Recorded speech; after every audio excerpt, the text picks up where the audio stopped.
Pedro, à data deste podcast temos um Audi R8 à venda por 19 mil euros. Sim.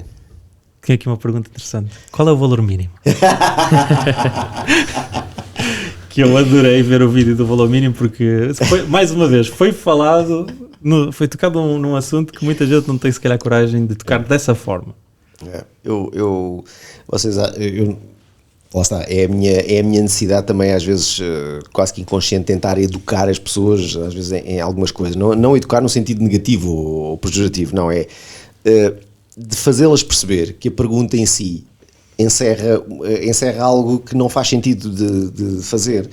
O qual é o mínimo que faz? É uma pergunta que se pode fazer, dependendo de se eu já fui ver o carro, se eu já sei que o carro me interessa, se eu já vi que o carro está bom, se eu já conduzi o carro, se é mesmo aquilo que eu quero, e eu tenho dinheiro para aquele carro, mas já agora quer saber qual é que é o mínimo que a pessoa faz. O problema maior da pergunta, quando começa logo qual é o mínimo que faz, entre linhas eu não tenho dinheiro para comprar esse carro e portanto eu preciso que você baixe o preço. A questão é que as pessoas não percebem, é que não é o mercado que tem que se adaptar à carteira das pessoas, as pessoas é que têm que adaptar a carteira ao mercado. Eu tive uma situação caricata aqui há uns dias com uma senhora que me ligou por causa do Mercedes CLS que eu tenho à venda. O carro está marcado por 57.900 e a senhora insistentemente ofereceu-me 50 mil euros pelo carro. E eu disse à minha senhora, não lhe vou vender o carro por 50 mil euros. Mas vá lá, olha, eu vou desligar o telefone, o senhor vai pensar melhor, liga-me amanhã.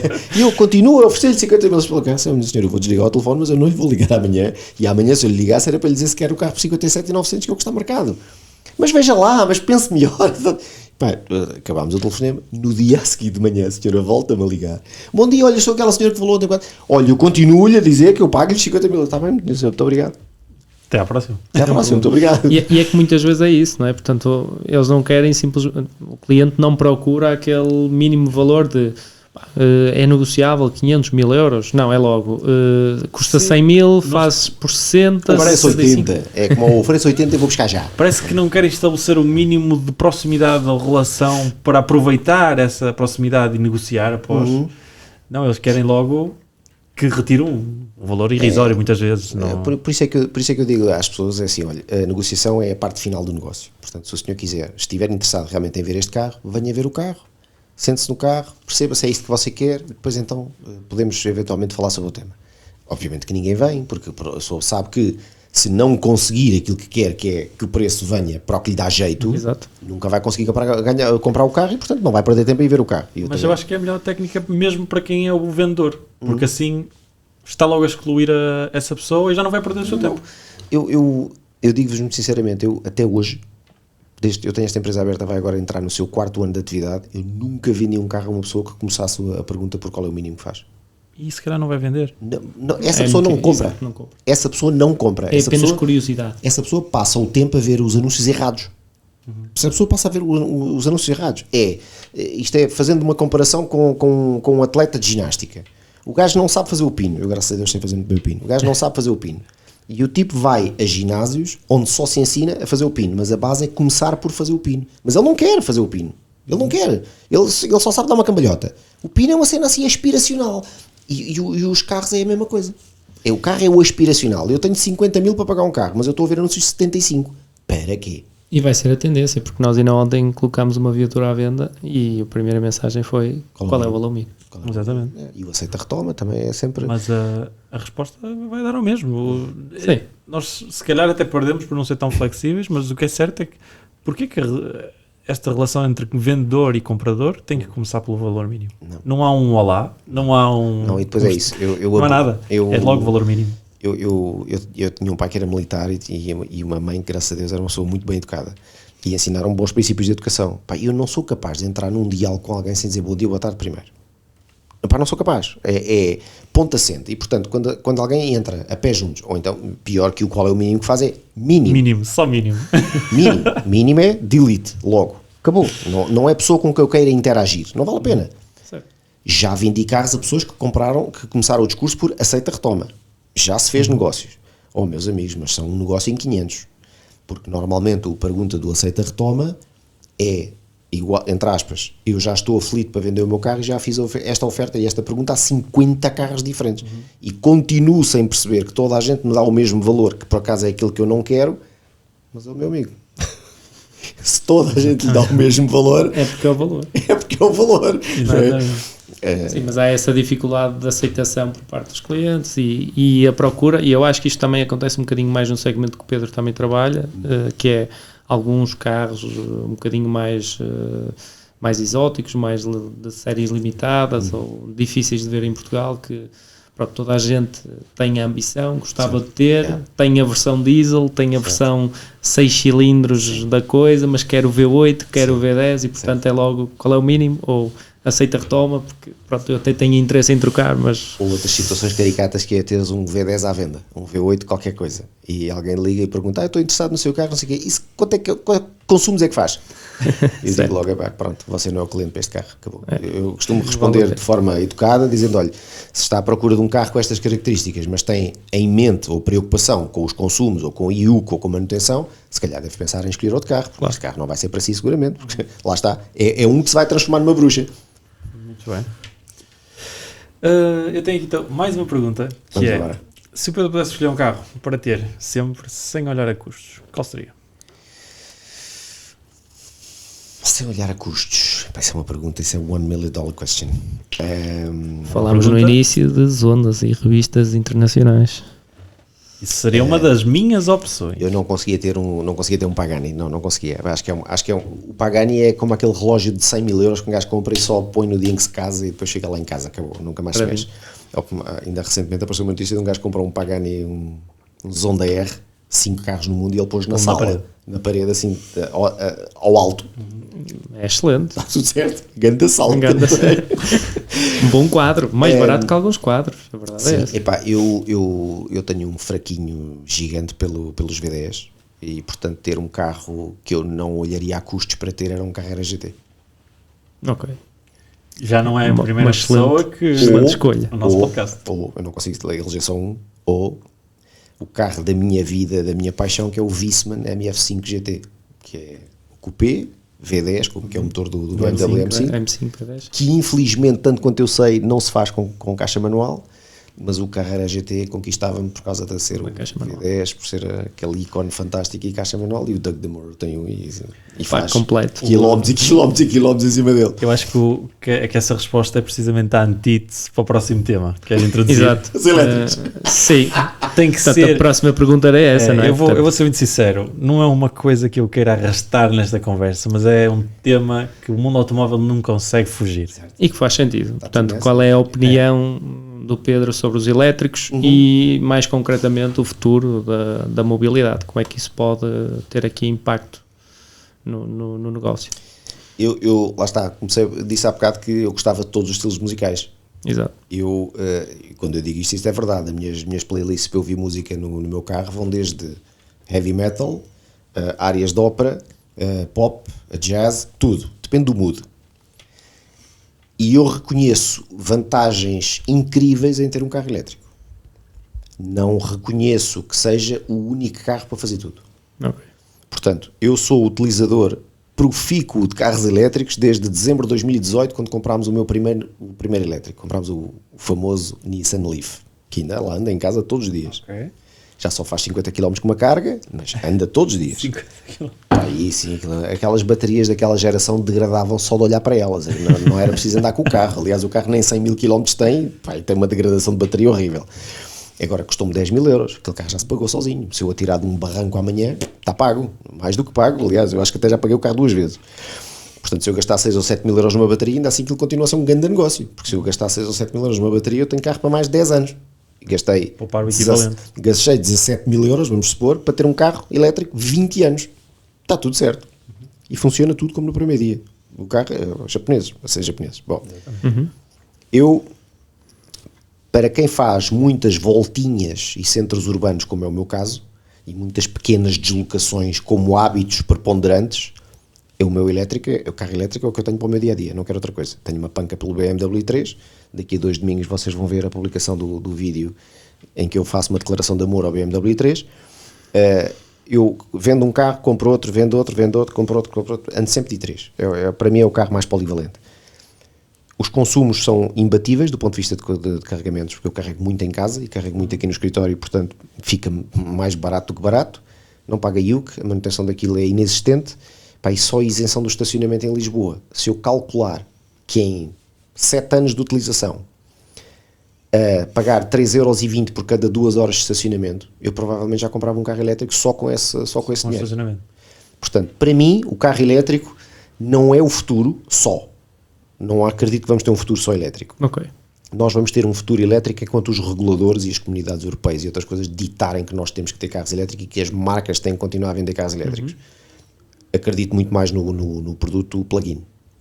Acho que as marcas estão aí num caminho certo, que é ter um plug-in com 100 km de autonomia, 150 km de autonomia e um motor a combustão a acompanhar o carro.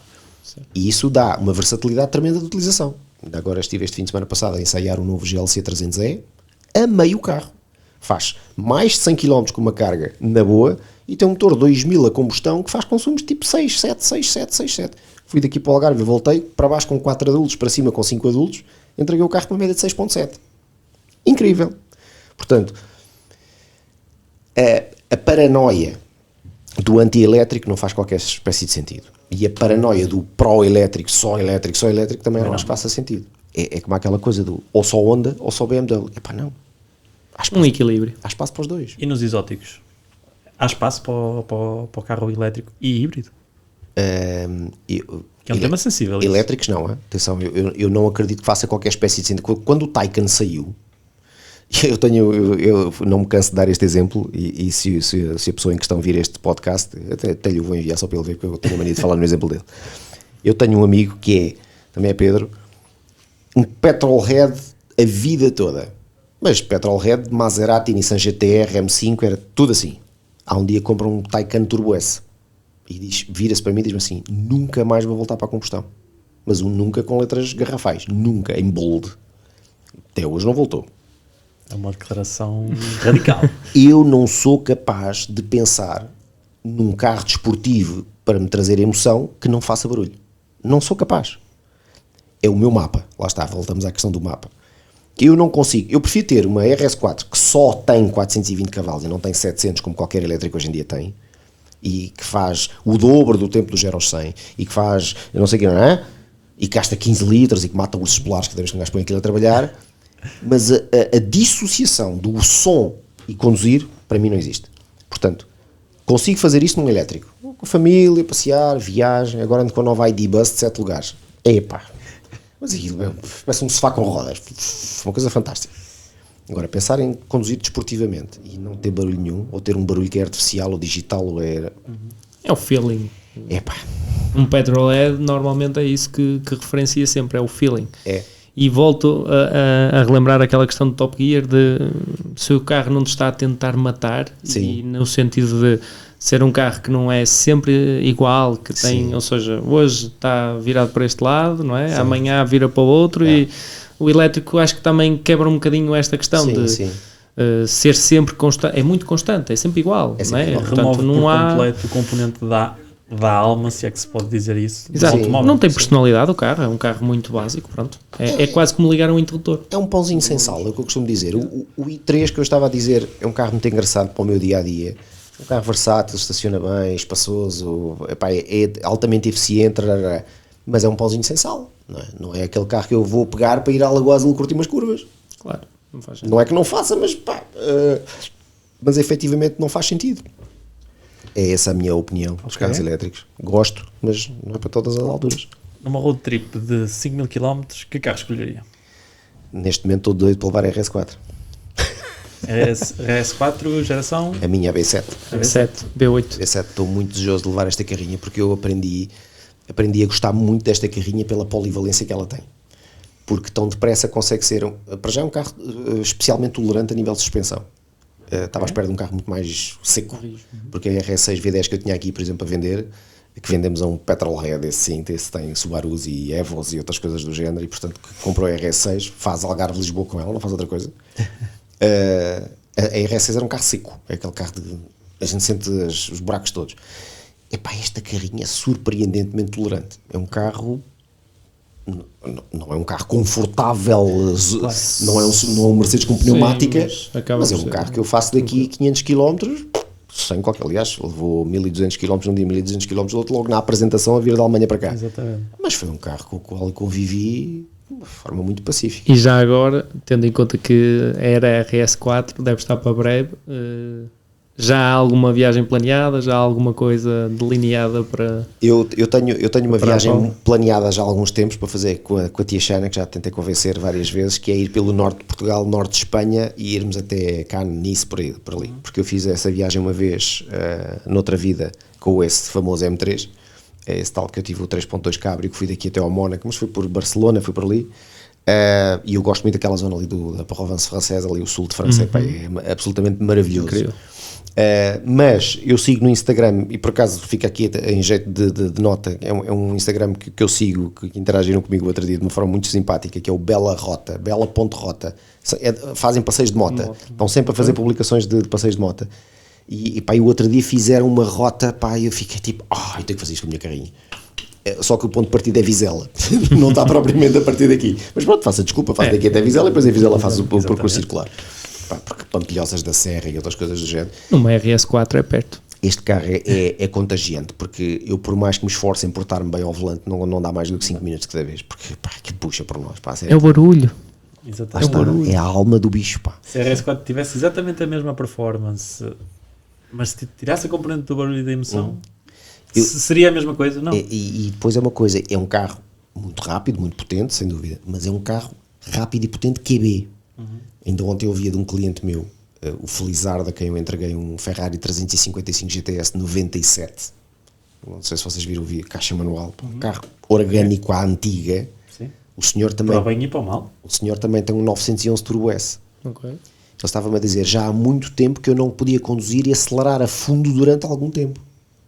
O homem tem um míssil balístico em casa, não é? Exatamente. É o que ele diz, eu ainda vou em terceiro em qualquer sítio, acelero a fundo e já vou a 200. Quer dizer, pronto, acabou, a estrada é pequena demais. Qualquer estrada é pequena demais, não é? É o problema dos carros demasiado potentes, e com os elétricos acontece isto. Os elétricos ultrapotentes, qualquer 10 segundos de acelerador a fundo, e um gajo já vai tipo a levantar voo. Sim, em Portugal não temos necessidades dessa potência.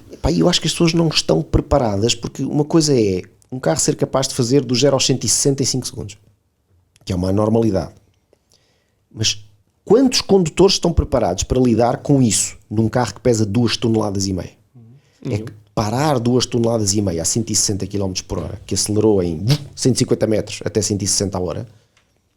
Sim, não há qualquer tipo de formação e é uma bala. Portanto, isso é agora com o novo Tesla e tudo, quando sair, não é? Eu imagino um Cybertruck. O Cybertruck, não é? Aquilo faz tipo 2 segundos de 0 ao 100, lá o que é aquela versão trimotor, que pesa 3 toneladas. Eu acho que aquilo nem pode ser. Aquilo é obrigar a carta de pesados em Portugal. Obriga a carta de pesados em Portugal e não é comercializado em Portugal. Tem que ser importado. Vocês viram aqueles filmes do gajo assim, as rodas com delay do caraças? É um kart perigoso. Imaginamos um kart com tanta calma. É um problema. Eu em breve vou conduzir o novo Mercedes G elétrico. Estive a ver os specs o outro dia. O carro pesa 3.085 kg. Para! 3.085 kg. Lá está, é as baterias, não há volta a dar e efetivamente este tipo de peso. Desculpa, mas não é como se a base por si só fosse leve, não é? Exato, já é pesado, sim. É um carro. É tão aerodinâmico quanto um tijolo a voar. Certo, a partir de 120 é aquele barulho mítico na autoestrada. Agora a questão aqui é tanto peso num carro, depois de altas velocidades, as pessoas não estão preparadas para o fazer e eu acho que o carro elétrico também instiga um bocadinho isto, porque a pessoa que nunca quis um carro desportivo, porque nunca foi petroled, portanto não tem interesse, não compra o carro, os carros que têm não chegam a essas velocidades, nem estão preocupadas. Hoje em dia, os early access aos elétricos que tiveram acesso a elétricos super potentes, não é? Acabam por, isto é giro, isto faz rir, acelerar assim a fundo é porreiro. Pronto, e acabam por estar ali no limiar, às vezes, do limite deles, enquanto condutores, não é? Que pode pôr em risco a vida das pessoas que vão dentro do carro, como dos outros que vão na estrada, porque o carro tem potência a mais. É um carro que não... Eu tive uma experiência aqui há uns anos atrás, quando ensaiei o Aston Martin no DBS Superleggera. O carro tem 725 cavalos nas rodas de trás. À chuva. Quando eu fui buscar o carro, chovia a potes. E eu na autoestrada, a 110, 120, eu dava um cheirinho de acelerador e eu havia autocontrole de tração.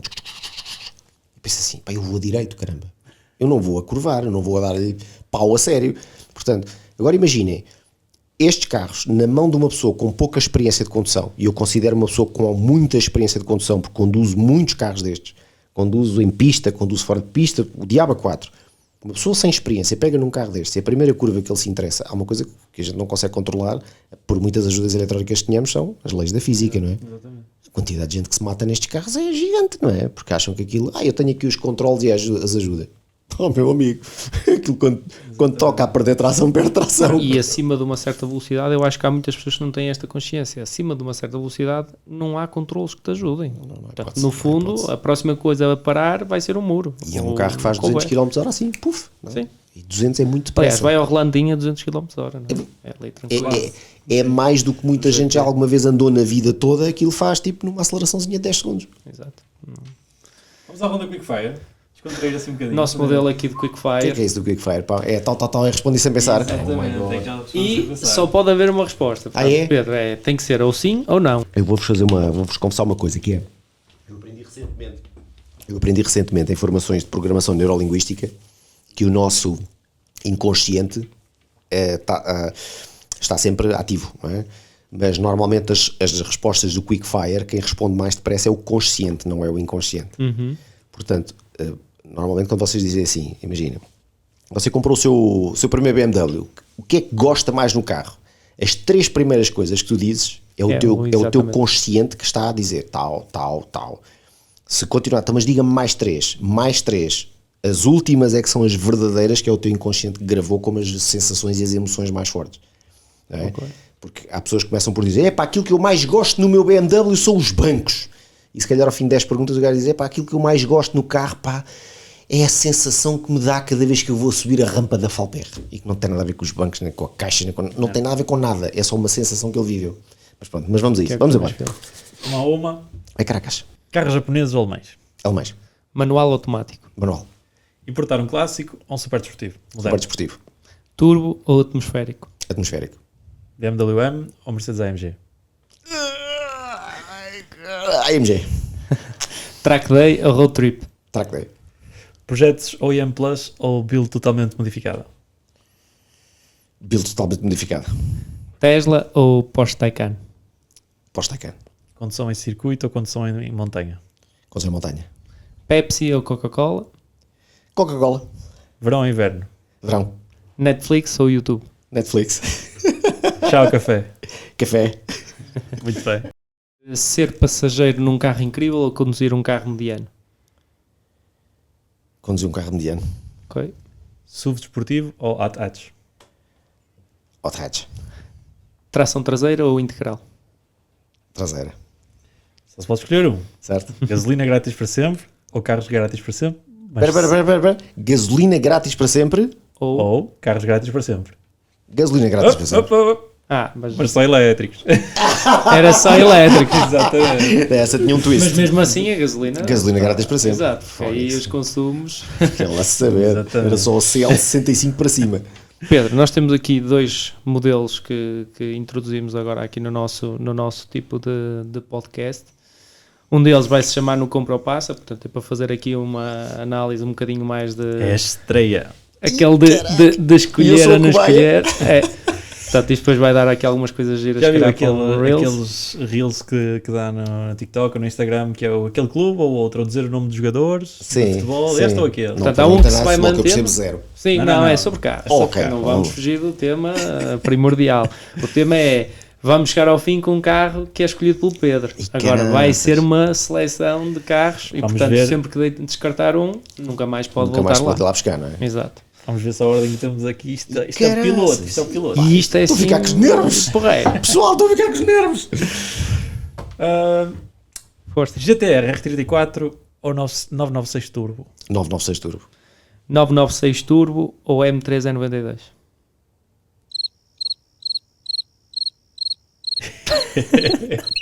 M3, N92. M392 ou RS4 B5? Avante. Não, M3, N92. M3E92 ou RS4 B7? RS4 B7, todos os dias. RS4 B7 ou M5 S60? M5 S60. M5 S60 ou C63 AMG o W204? M5 S60. M5 ou 911 Carrera 4S 997? M5 S60. M5 S60 ou um Evo 9? M5 S60, porra. Eu acho que esta podemos passar, mas eu vou dizer. O M5 ou o Tesla Model S? V10. Portanto, M5 V10 ou o Golf R32, MK5? M5 V10. M5 V10 ou Ferrari 360?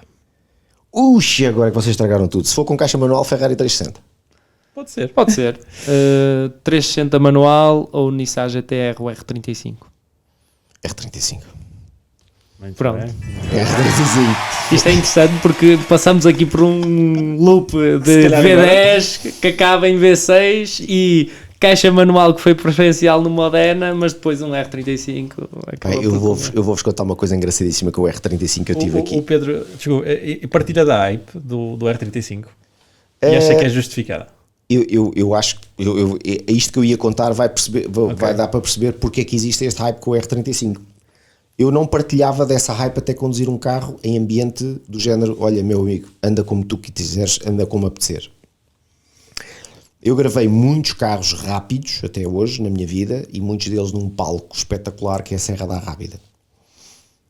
Giulia Quadrifoglio, Stelvio Quadrifoglio, R8 V10, muitos carros muito rápidos ali. CLA 45S, Honda Civic Type R.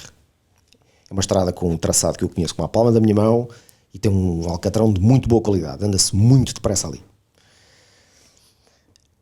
Quando eu gravei o GTR ali naquela estrada, a sensação foi, ao fim de 3 curvas, o que é isto? O que aconteceu aqui? Mas eu passei a esta velocidade naquela curva, não pode ser, peraí, deixa-me lá ir dar a volta outra vez. E passava outra vez. E dizia, afinal podia ter passado ainda mais depressa.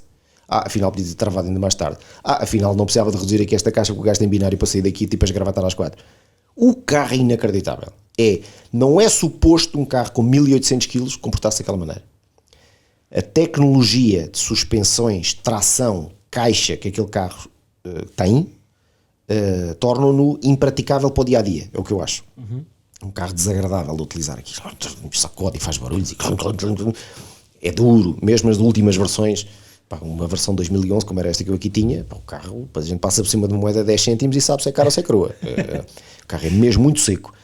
Agora, o handling daquele carro, o envelope dinâmico daquele carro, é desconcertante.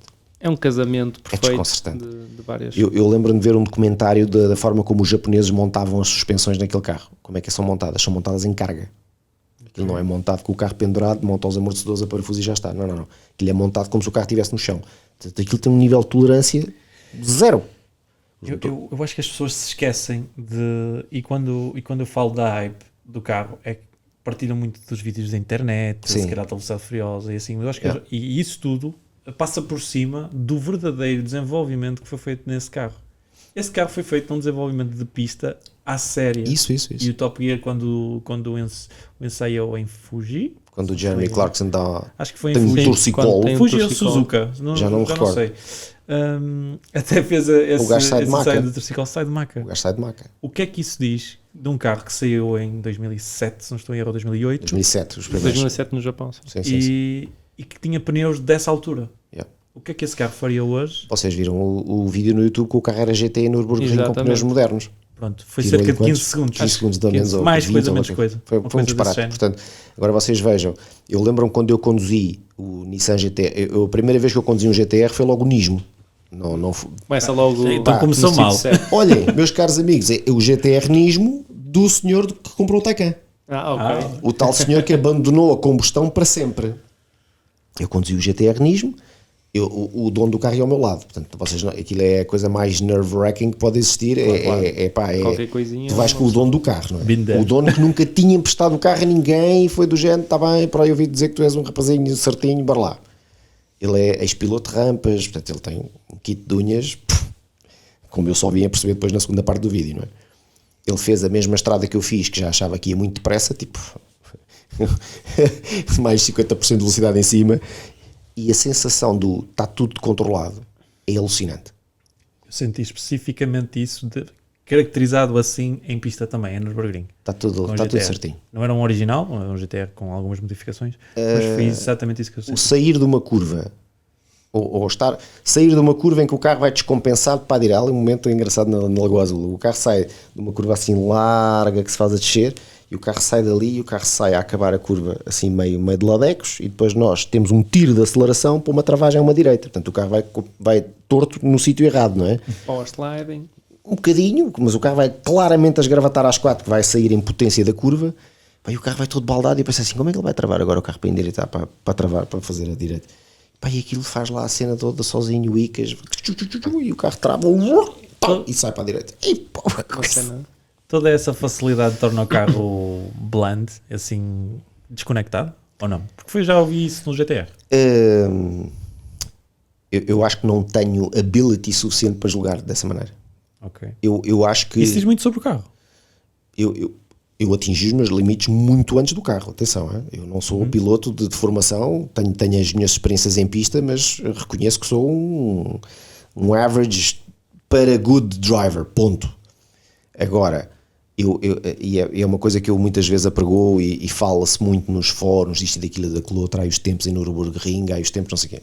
Há uma coisa que as pessoas têm que meter na cabeça, aqueles tempos são feitos por pessoas, são pilotos profissionais que fazem 500 voltas para fazer aquele tempo. Claro. E 500 voltas é praticamente sempre em condições ótimas. De nada me adianta, E com engenheiros ali a perceber o que é que o mapa pode fazer melhor. de nada me adianta ter o carro que eu digo que faz a melhor volta em Nürburgring se eu for um C para conduzir. Claro. Não é? Eu uma vez fiz um curso de condução avançada de moto em Portimão, foi a primeira vez que eu conheci aquela pista, fui de moto. E eu à segunda volta pensei, eu vou cair. Vamos partir aqui todo, porque eu não, tinha experiência de andar de moto, mas não o suficiente para andar a raspar com peças da moto pelo chão em todas as curvas.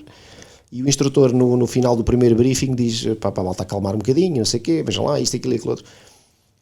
E começámos a perceber que havia diferenças, apesar de pessoas com motas teoricamente inferiores, andavam no mesmo grupo à mesma velocidade que as pessoas. E o instrutor diz esta frase assim, meus caros amigos, se eu puser aqui o Valentino Rossi com uma CB500, vocês nunca mais o veem. Portanto, isto para dizer o quê? Pode vir o gajo com a BMW RR, não é o super piloto, não é o gajo super dotado para conduzir. Claro.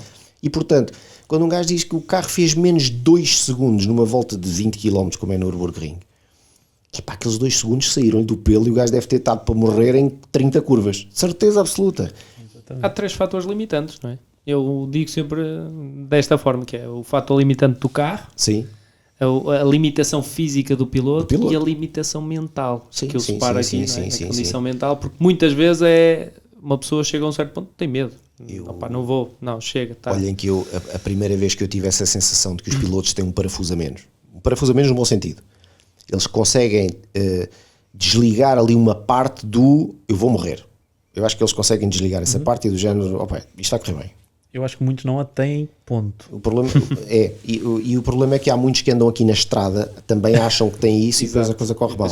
Não, mas eu digo mesmo, para um piloto ser mais rápido, ele não pode ter isso. Não pode. Não pode estar presente no cérebro dele, seja desligado ou não. Não pode. É como aquela famosa frase do Ayrton Senna, que é para mim um ídolo que marca a minha infância, porque eu estive no circuito do Estoril em 1985, quando ele ganhou a primeira vitória. Eu estava lá. À chuva torrencial na bancada A com um bilhete para o meu pai, pago pelo meu pai. O Ayrton Senna dizia, a partir do momento em que eu já não corro para aquele gap, eu já não sou um piloto. E é verdade, por isso é que ele foi o que foi, não é? If you see a gap and you don't go for it, you're no longer a racing driver. Eu fiz uma vez um curso M em Albacete, com o meu M5 E39, portanto que as pessoas tinham M's, eles recebiam correspondências para ir aos cursos de condução avançada, iam com o seu carro. Quando tu vais com o teu carro, tu tens logo um receio adicional. É o meu carro. Pode sair caro. Mas a dada altura alguém faz a seguinte proposta. Olha, agora existe a hipótese de vocês irem ao lado. Portanto, vocês vão à pendura do piloto. E quem quiser pode levar o seu carro, entrega o carro ao piloto e vocês vão à pendura. E eu disse, eu quero. Eu mal sabia o que é. É assim, a sensação foi, quando chegámos à primeira curva, eu pensei, vamos morrer. Porque ele travou tão mais tarde do que eu. mas Só tão mais pensava- tarde do que eu. Eu só pensava nas faturas no dia a seguir. Não, mas eu saí de lá, eu entrei com um jogo de pneus praticamente novo, eu saí de lá com os pneus de trás a ver essas lonas, completamente. Ele entra para a primeira curva, a travar, tipo na marca dos 100 metros, quando eu já vinha a fazer xixi para as cuecas abaixo, na marca dos 200, e ele começa a travar nos 100, o carro, eu não sabia que o carro travava daquela maneira, não é? Baldou-se, luzes a acender, controle de tração, tal, o carro sai, fumo, e lá fez a curva toda e fez o circuito todo assim. E eu pensei assim, epá, eu tenho um grande carro, não tenho é o piloto, eu só não tenho é o piloto, mas eu tenho um grande carro. Porque nós, obviamente que a perspectiva quando se vai à pendura é completamente diferente de quando vamos a conduzir, mas eu percebi rapidamente que o nível de andamento que ele conseguia com aquele carro, voltei à frase do Valentino Rossi, com uma CB500 daí dos mensageiros com 80 mil km, comia os gajos todos na R1 na primeira volta em Portimão, de certeza absoluta. É um bocadinho isso. Em Portugal diz unhas, não é? É o kit de unhas. Kit de unhas. Kit de unhas.